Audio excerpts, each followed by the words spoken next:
Hello everyone, you're welcome to our channel. If you are new, if you have been watching our videos, thank you so much. We really appreciate it. We really appreciate it.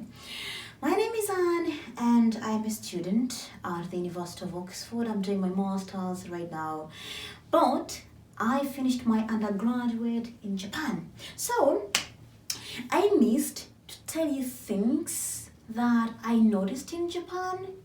I would have told you these things long time ago, but I didn't think about it. My brain couldn't tell me to say those things by then, but now I have a chance and I feel like I should tell you. So there are so many things that spellbound me when I went to Japan. And today I'm going to tell you the two things that blew my mind. But before we continue, we kindly ask for support. Just like our video, share it and subscribe to our channel. Thank you. So I went to Japan in 2016. That was my first time to leave my country, and that was my first time to board a plane. So I arrived in September. I stayed in the university dormitory and I got a part-time job, just time after arriving.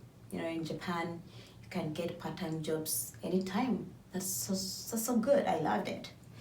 I used to work at McDonald's and I used to work a night shift, so I could finish my work at 1:30 a.m. and I could cycle and go back to my dormitory, and it was safe. And there's so many times I met police officers. I didn't meet them like physically, but I met their car, just going through, just checking if everything is fine. Yeah, so over time, I noticed that in Japan, they don't use guns. There are no guns. I have traveled Japan. I've gone to the Kanto area. I've gone to Kansai area. I have visited various prefectures within those regions, but I've never seen a gun.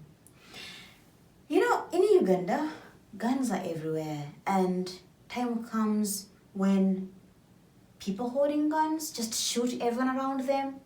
That's crazy. Sometimes you can't go to Kampala. Kampala is the capital of Uganda, but you just can't go there, because sometimes it can be really, really scary. So in Japan, I noticed that they don't use guns. The only thing I have seen them holding is a baton. And I have only seen these batons in train stations, not anywhere else, only in train stations. So I just felt so happy and I felt like, wow, in Japan, police officers don't have guns. And the other thing is that I have never seen an army person. Never. For the 4 years I spent in Japan, I didn't see any army person. To be honest with you, in Uganda, you see police officers every day and you see army people frequently, which is just opposite. The other thing I noticed is that when you meet police officers or when you see them, you feel like, yeah, I am protected and they are going to tell me everything. If there's anything they want, they are going to tell me, or they are going to ask me. In my country, whenever I could see a police officer when I was younger, I could just run. I don't know why I had a feeling that I had a bad image of police people, but after going to Japan, I noticed that in some countries actually, I think police officers are well trained to handle citizens well. I don't know.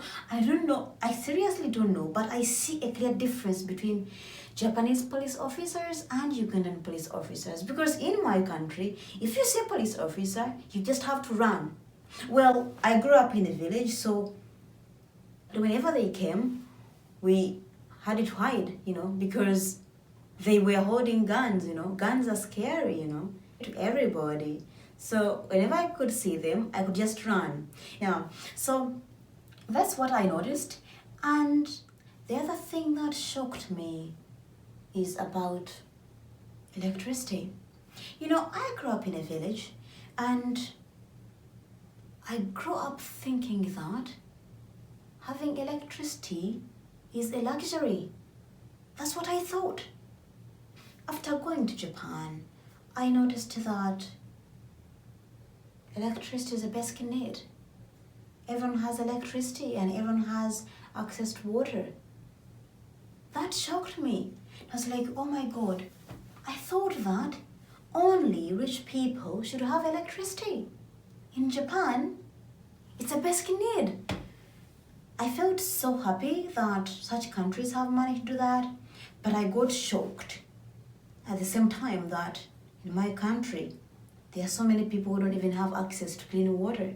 So many people who don't have even access to what they can eat, And that's really sad. The other thing that I noticed, before coming here, I had a chance to stay in Kampala for some time. And we had electricity and water. But, at some point, water and electricity could go off for about 2 weeks, And we couldn't get the notifications before, Sometimes electricity could just go abruptly for about nights, In Japan, electricity never went off. Never. It never went off. Even during the typhoons, when you expect things to be like, okay, now it's really hard, electricity was always on in my dormitory. It never went off. There are times when they had to fix some things. I think they were doing some maintenance. They could tell us 2 weeks before, and they kept on telling us, daily that on this day, from this time to this time, electricity will be off. So, we advise you to go to be at the university or do something else. That's so nice of them. And actually, on that day, they would come and fix the problem or do their maintenance work and finish at the exact time they said or before. Or Japan. Just so organized. Those are the things that shocked me most. Of course, there are so many things. If I start telling you, I won't stop. And I don't think that you have so much time to watch all the things I will say. So, thank you so much guys for watching. In the next videos, I'll be talking about other things that shocked me in Japan. So, yeah, don't forget to like, share, and smash that red button below. Yeah, thank you so much. Have a lovely time, evening, morning, wherever you are. We are on the same planet, so have a nice time. We love you.